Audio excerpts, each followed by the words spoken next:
Hello mga lods, mga idol. Isang mapagpalang araw sa inyong lahat.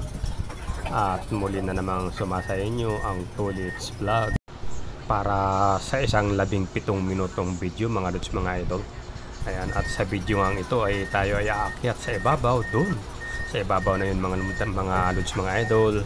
Dahil ililipat natin ang pwesto yung kanilang generator set. Ito po nakiusap sa atin, siyempre bilang kasama sa trabaho at sa lugar ng trabaho ay pag pinagbigyan naman natin kanya nga aakyat tayo. Alam nyo mga lods, mga idol, ay basa. Opo, basa ang ating lupa, at pag ganito ang basa ang lupa, madulas. Pagamat ang ginagamit nating makina mga lods, mga idol, ay tinatawag natin na crawler. Pero sa mga ganitong pagkakataon na madulas, basa ang ating daanan, kinakailangan natin ng iba yung pag-iingat. Opo, medyo matarik mga lods, mga idol, ang ating dadaanan. Ayan, hindi kinaya ng unang attempt natin, so kailangan pa nating medyo ayusin uli ang atin po namang dadaanan, nang sa ganun ay medyo maging banayad at tuluyang makaahon ang ating makina. Ayan, muli nga tayo bumaba upang medyo patakin, siksikin ang ating dadaanan, at muli tayong mag-a-attempt na makaakyat maya lamang para naman tuluyan tayong makarating yun sa ibabaw. Yes mga lods, mga idol, at aakyat tayo dito. Maganda sana kung medyo matutuyo o maaarawan yan, medyo maginhawa yung pag-akyat. Subalit pag ganitong basa, madulas talaga mga lods, mga idol. So kailangan nating magdahan-dahan lamang. Ayan, kahit na nangungunyapit na yung mga kamay natin, talagang may kadulasan pa rin. Ayan, dahan-dahan lamang mga lods, mga idol, at tayo ay makakaakyat din naman. Ayan, medyo masakit sa siko mga lods pagka tumutukod na ganito. Ayan, dahan-dahan ang pag-angat ng bakit? Dahil pag binigla mo yung pag-angat mga lods, i-slide ka uli pababa. Opo, dahil nga sa madulas, at itong bandang ibabaw na to ay solid pa, matigas pa yung lupa dito. So pag kumakamot yung gulong mo sa matigas, umi-slide lamang siya mga lods, mga idol. Kaya dahan-dahan lamang tayo sa ating paghatak sa ating sarili. Ayan, ito ang isa sa mga kagandahan sa excavator mga lods, mga idol, dahil nahahatak niya yung kanyang sarili, o naihahawak niya yung kanyang kamay, nang sa ganun ay kahit medyo may katarikan, makakaahon siyang mag-isa. Ayan, at sa kabutihang palad mga lods, mga idol, ay nakapatong naman tayo sa ibabaw. Yun nga lang, medyo masikip, kaya dahan-dahan tayong mag-i-steering.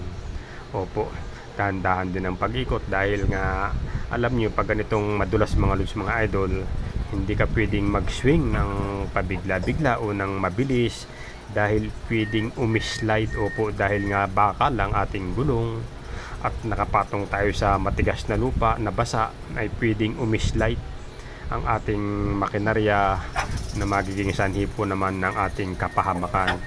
Kaya nga sa mga heavy equipment operator na katulad po naman natin, sa mga ganitong sitwasyon ay dahan-dahan at tiyaga sa paghahanap ng maayos na pwesto upang maisakatuparan po naman kung ano man ang ating ginagawa. Ayan, ayos nga muna tayo ng pwesto nito bago natin bubuhatin yung genset na kulay green maya lamang.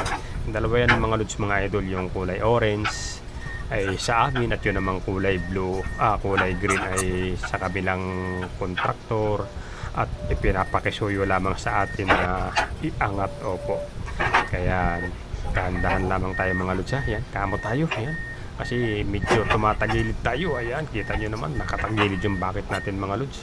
Malambot kasi yung pinagdaanan natin, so kailangang maipwesto muna natin yung ating makina bago natin isagawa ang pagbubuhat. At siyempre kailangan iayos din muna natin yung ating paglalapagan, nang sa ganun pagbuhat natin ay maaging maayos.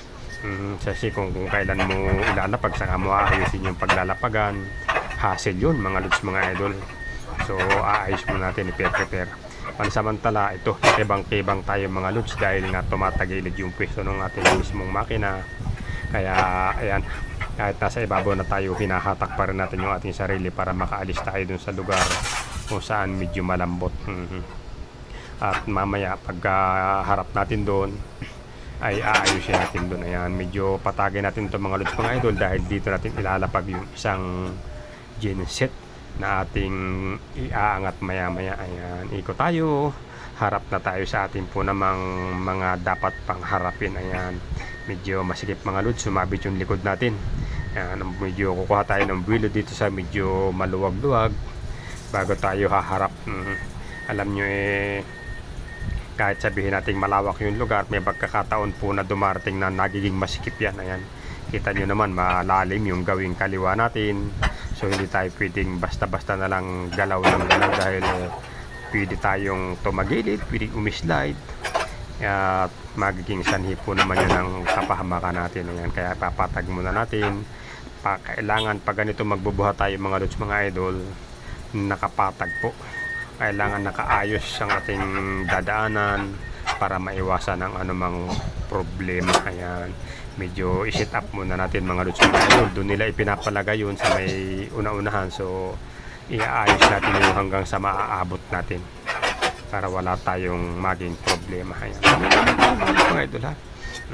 At kung kayo mga lods mga idol ay bago pa lamang po naman sa ating po namang channel at ngayon pa lamang kayo nakakapanood, ay papalo na lamang mga lods mga idol, pa-subscribe na lamang po naman para po naman maabisuhan po sa mga susunod pa nating mga video. Kaya medyo iayos natin itong lugar na ito mga lods para dito tayo dadamba, para maiabot natin ng medyo malayo-layo ng konti yung kanilang genset kasi doon nila ipinapalapag. Hindi naman tayo pwedeng lumapit doon dahil tagilid na ang lupa mga lods mga idol. So hanggang dito na lamang tayo kung saan tayo pwedeng pumwesto. Kaya okay na, ayos lang natin ang bagay yung kanilang paglalapagan natin ng kanilang gamit para naman hindi tagilid. Kasi mga lods mga idol, kung tayo ay nagtatrabaho, siyempre sikapin nating maging kasiya-siya yung ating trabaho, hindi lamang sa paningin nila, mismong sa paningin din natin. Ayan, subukan na natin buhatin mga lods yung kulay green na to. Ito mga lods mga idol, yung kasama natin dito is tawag ito Advance. Opo, Advance ang kanilang pangalan. Ayan, wow, alanganin mga lods ang ating pwesto, hindi natin maiaangat yung kanilang genset, alanganin ang ating pwesto. So bago tayo ng pwesto, nilipat tayo ng posisyon para maiangat natin siya. Dahil nga medyo masikip yung lugar, kaya hindi siya pwedeng iangat diretso. Kailangan natin kumuha ng pwesto, bumuelo, bago natin siya tuluyang iangat. At syempre kailangan pag magbubuhat tayo, lagi tayong naka-play safe. Kaya hindi siya na mga lods mga idol. Dito nga tayo sa medyo maiuunat natin yung ating boom dahil doon sa pwesto natin kanina tukod o sagad na yung ating boom, kaya hindi na natin siya maiaangat. Ayan, dito pag matatravel tayo ng konti, sigurado namang maiaangat natin kasi kanina yung pwesto natin loads, hindi na sana tayo tatravel pero hindi naman natin maiaangat dahil tukod na yung ating boom up. Opo, ayan, dahan-dahan mga loads, sinabitan na ng kasama natin yung ating taga Verde, yung kanilang genset, at iaangat na natin. Ayan, dahan-dahan lamang ang pag-angat mga lods mga idol para maiwasan ang problema. Ayan,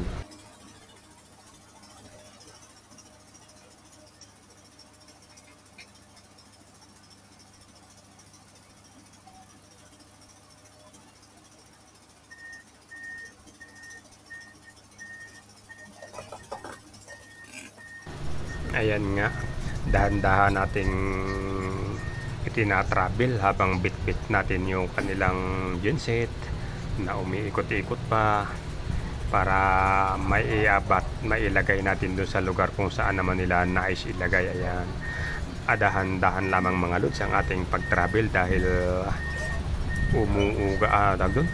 medyo nagiwang ng bahagya yung ating pwesto dahil malambot yung kabilang lugar kung saan tumatapak naman yung ating trackpad mga lods mga idol. Ayan, kaya dito nila naisipang ipwesto yung kanilang genset, so kaya natin siya ilalapag. Ayan, habang nakaalalay sila mga lods mga idol, ayan, dito lamang tayo hanggang sa may pwesto nila na kung saan nila gusto talaga ang pwesto.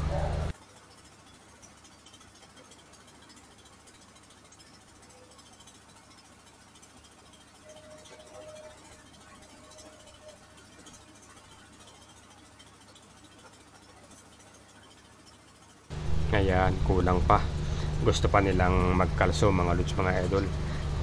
Siyempre kailangan din naman talaga na nakapatag yung makina kasi ginagamit nila yan sa araw-araw. Kailangan pantay nang sa ganun yung langis, yung mga fuel is nasikita ng maayos at tama, kung nasa tamang level ba siya.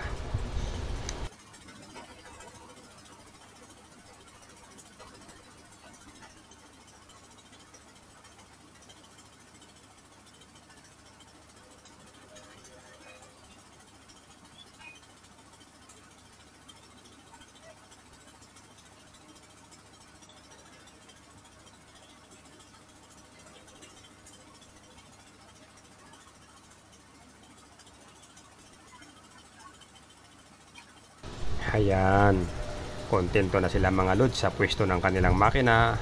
So iwan na natin yan at dito naman tayo sa kabila. Ito namang kulay orange. Ito mga lods, mga idol, yung genset naman namin.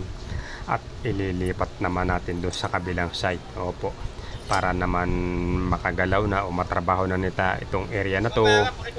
Kaya naman tinatanggal natin yung mga gamit na nakaharang dito. Ayan, nagpapaliwanag mga lods yung ating kasama. Hindi ko maintindihan yung pinapaliwanag niya.